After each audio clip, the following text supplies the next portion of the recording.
ಸುಮಾರು 6 ರಾಜ್ಯಗಳಲ್ಲಿ ಮೋಂಥಾ ಅನ್ನುವ ಸೈಕ್ಲೋನ್ನ ಅಬ್ಬರ ಜೋರಾಗಿದೆ.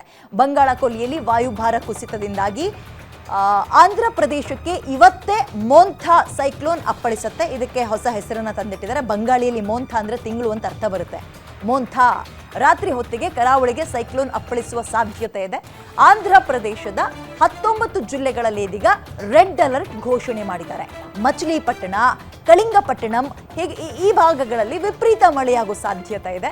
ಗಂಟೆಗೆ ಗರಿಷ್ಠ 110 ಕಿಲೋಮೀಟರ್ ವೇಗದ ಬಿರುಗಾಳಿಯ ಜೊತೆಗೆ ಈ ಮೋಂಥಾ ಅನ್ನುವ ಸೈಕ್ಲೋನ್ ಎಂಟ್ರಿ ಕೊಡ್ತಾ ಇದೆ. ಗಂಟೆಗೆ ಗರಿಷ್ಠ 110 ಕಿಲೋಮೀಟರ್ ಸ್ಪೀಡ್. ಜಸ್ಟ್ ಇಮ್ಯಾಜಿನ್, ನೀವು ಕಾರ್ಗಳಲ್ಲಿ ಸ್ಪೀಡಾಗಿ ಹೋಗ್ತೀರಾ ಅಂತ ಹೇಳಿದ್ರೆ 1 ಗಂಟೆಗೆ ಹಬ್ಬ ಅಂದರೆ 65ರಿಂದ 70 ಕಿಲೋಮೀಟರ್ ಎಕ್ಸ್ಟ್ರೀಮ್ ಆಗಿ. ಬಟ್ ಇದು ಗಂಟೆಗೆ ಗರಿಷ್ಠ ವೇಗ 110 ಕಿಲೋಮೀಟರ್ ಸ್ಪೀಡ್ನಲ್ಲಿ ಬಿರುಗಾಳಿಯ ಜೊತೆಗೆ ಮೋಂಥಾ ಅನ್ನುವ ಸೈಕ್ಲೋನ್ ಎಂಟ್ರಿ ಕೊಡ್ತಾ ಇದೆ. ರಾಜ್ಯಕ್ಕೂ ಕೂಡ ಇದರ ಎಫೆಕ್ಟ್ ಇರುತ್ತೆ. 2-3 ದಿನಗಳ ಕಾಲ ಚಂಡಮಾರುತದ ಎಫೆಕ್ಟ್ ರಾಜ್ಯದ ಉತ್ತರ ಒಳನಾಡಿನಲ್ಲಿ ಇರುತ್ತೆ. ಹೆಂಗೆ ಅಂತ ಹೇಳಿದ್ರೆ ಭಾರಿ ಮಳೆ ಆಗುತ್ತೆ. ಕರಾವಳಿಯಲ್ಲಿ ಮೀನುಗಾರರಿಗೆ ಸೈಕ್ಲೋನ್ ಎಚ್ಚರಿಕೆ ಕೂಡ ಕೊಡಲಾಗಿದೆ. ಬಹುಶಃ ಈ ಅಲರ್ಟ್ಗಳನ್ನು ರೆಡ್ ಅಲರ್ಟ್, ಆರೆಂಜ್ ಅಲರ್ಟ್ ಅಲ್ಲಿ ಯಾವ ಪ್ರಮಾಣದಲ್ಲಿ ಆಗ್ಬೋದು ಅಂತ ಗಮನಿಸಿ ಹವಾಮಾನ ಇಲಾಖೆಯ ರಿಪೋರ್ಟನ್ನು ತಗೊಂಡು ಅಲರ್ಟ್ ಘೋಷಣೆ ಮಾಡಿರ್ತಾರೆ.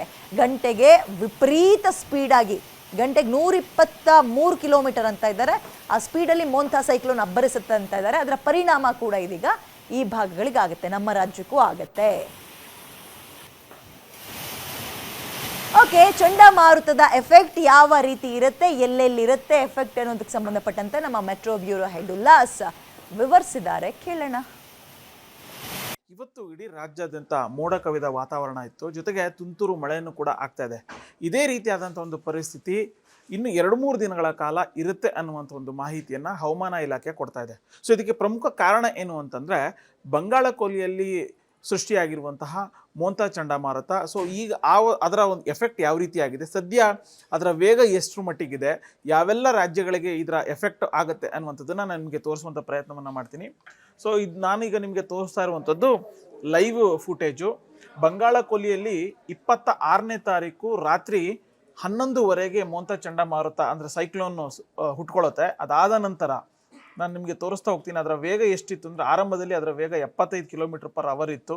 ಈಗ ನಾನು ತೋರಿಸ್ತಾ ಹೋಗ್ತೀನಿ. ಈಗ ಅದರ ವೇಗ ಇದೆ 85 km/h ಅಂಥೇಳಿ. ಅಂದರೆ ಇಷ್ಟು ವೇಗವಾಗಿ ಚಂಡಮಾರುತ ಇರೋದ್ರಿಂದ ಬಂಗಾಳ ಕೊಲ್ಲಿಗೆ ಹೊಂದ್ಕೊಂಡಿರುವಂತಹ ಬಹುತೇಕ ರಾಜ್ಯಗಳಲ್ಲಿ ಇದರ ಎಫೆಕ್ಟು ಇರುವಂಥದ್ದು. ಅದರಲ್ಲೂ ಪ್ರಮುಖವಾಗಿ ಕರ್ನಾಟಕದ ಅಂದರೆ ಬೆಂಗಳೂರು ಆಗಿರ್ಬೋದು, ಆಂಧ್ರ ಪ್ರದೇಶ ಆಗಿರ್ಬೋದು, ಚೆನ್ನೈ, ಹೈದರಾಬಾದು, ಮಧ್ಯಪ್ರದೇಶ ಆಗಿರ್ಬೋದು, ಅಂದರೆ ಈ ಎಲ್ಲ ರಾಜ್ಯಗಳಲ್ಲೂ ಕೂಡ ಇದರ ಎಫೆಕ್ಟು ಇದೇ ರೀತಿಯಾಗಿ ಇರುತ್ತೆ ಅನ್ನುವಂಥ ಒಂದು ಮಾಹಿತಿಯನ್ನು ಹವಾಮಾನ ಇಲಾಖೆ ಕೊಡ್ತಾ ಇದೆ. ಇದ್ರ ಜೊತೆಗೇನೆ ಇದರ ವೇಗ ಇನ್ನಷ್ಟು ಹೆಚ್ಚಳ ಆಗುತ್ತೆ ಅನ್ನುವಂಥದ್ದನ್ನು ಕೂಡ ಹವಾಮಾನ ಇಲಾಖೆ ಹೇಳ್ತಾ ಇದೆ. ಸೊ ಇದು ಹೀಗಾಗಿ ಬೆಂಗಳೂರು ಆಗಿರ್ಬೋದು, ನಾನು ಆಗಲೇ ಹೇಳದಂತೆ ಕರ್ನಾಟಕ, ತೆಲಂಗಾಣ, ಆಂಧ್ರ ಪ್ರದೇಶ, ಚೆನ್ನೈ ಮತ್ತು ಈ ಎಲ್ಲ ಭಾಗಗಳಲ್ಲಿ ಛತ್ತೀಸ್ಗಢ ಆಗಿರ್ಬೋದು, ಒಡಿಸ್ಸಾ ರಾಜ್ಯಗಳಲ್ಲಿ ಇದರ ಎಫೆಕ್ಟು ಇದೆ ಅಂಥೇಳಿ. ಇದೀಗ ಕಳೆದ 2 ದಿನಗಳ ಹಿಂದೆ ಈ ಒಂದು ಚಂಡಮಾರುತ ಸೃಷ್ಟಿಯಾಗಿದೆ. ಸೊ ಇದು ನಾವು ನೋಡ್ತಾ ಹೋಗೋದಾದರೆ ನಾಳೆ ಸಂಜೆಯ ವೇಳೆಗೆ ಇದರ ವೇಗ ಇನ್ನಷ್ಟು ತಗ್ಗುತ್ತೆ ಅನ್ನುವಂತಂದರೆ 45 km/h, ಈಗ 85 km/h ಇರುವಂತಹ ವೇಗ ತದನಂತರದಲ್ಲಿ ಅದರ ವೇಗವನ್ನು ಕೂಡ ಕಡಿಮೆ ಮಾಡಿಕೊಳ್ಳುತ್ತೆ ಅನ್ನುವಂಥ ಒಂದು ಮಾಹಿತಿಯನ್ನು ಹವಾಮಾನ ಇಲಾಖೆ ಕೊಡ್ತಾ ಇದೆ. ಸೊ ಹೀಗಾಗಿನೇ ಬಂಗಾಳ ಕೊಲ್ಲಿಯ ಸುತ್ತಮುತ್ತ ಇರುವಂತಹ ಬಹುತೇಕ ಪ್ರದೇಶಗಳಿಗೆ ಸಮುದ್ರ ಮಟ್ಟದಲ್ಲಿರುವಂತಹ ಜನರಿಗೆ ಈಗಾಗಲೇ ಎಚ್ಚರಿಕೆಯನ್ನು ಕೊಡುವಂಥ ಕೆಲಸವನ್ನು ಮಾಡಿದೆ. ಮೀನುಗಾರರು ಎಚ್ಚರಿಕೆಯಿಂದ ಇರಬೇಕು, ಯಾರು ಕೂಡ ಮೀನುಗಾರಿಕೆಗೆ ತೆರಳಬಾರ್ದು ಅನ್ನುವಂತಹ ಒಂದು ಎಚ್ಚರಿಕೆಯನ್ನು ಕೊಡುವಂಥ ಕೆಲಸವನ್ನು ಮಾಡಿಲ್ಲ. ಕನಿಷ್ಠ 4ರಿಂದ 5 ದಿನಗಳ ಕಾಲ ಇದರ ಎಫೆಕ್ಟು ಇರುತ್ತೆ. ಸೊ ಹೀಗಾಗಿನೇ ಇವತ್ತು ಬೆಂಗಳೂರು ಸೇರಿದಂತೆ ಬೇರೆ ಬೇರೆ ರಾಜ್ಯದ ಬೇರೆ ಬೇರೆ ಭಾಗಗಳಲ್ಲಿ ತುಂತುರು ಮಳೆನೂ ಕೂಡ ಆಗ್ತಾ ಇದೆ. ಸೊ ಮೋಡ ಕವಿದ ವಾತಾವರಣನೂ ಕೂಡ ಇದೆ. ಸೊ ಇದು ಇನ್ನು 2-3 ದಿನ ಇರುತ್ತೆ. ಚಂಡಮಾರುತದಿಂದಾಗಿ 4-5 ರಾಜ್ಯಗಳಲ್ಲಿ ಮಳೆಯಾಗುವಂಥ ಒಂದು ಸಾಧ್ಯತೆ ಇದೆ ಅನ್ನುವಂಥ ಒಂದು ಮಾಹಿತಿಯನ್ನು ಹವಾಮಾನ ಇಲಾಖೆ ಕೊಡ್ತಾ ಇದೆ.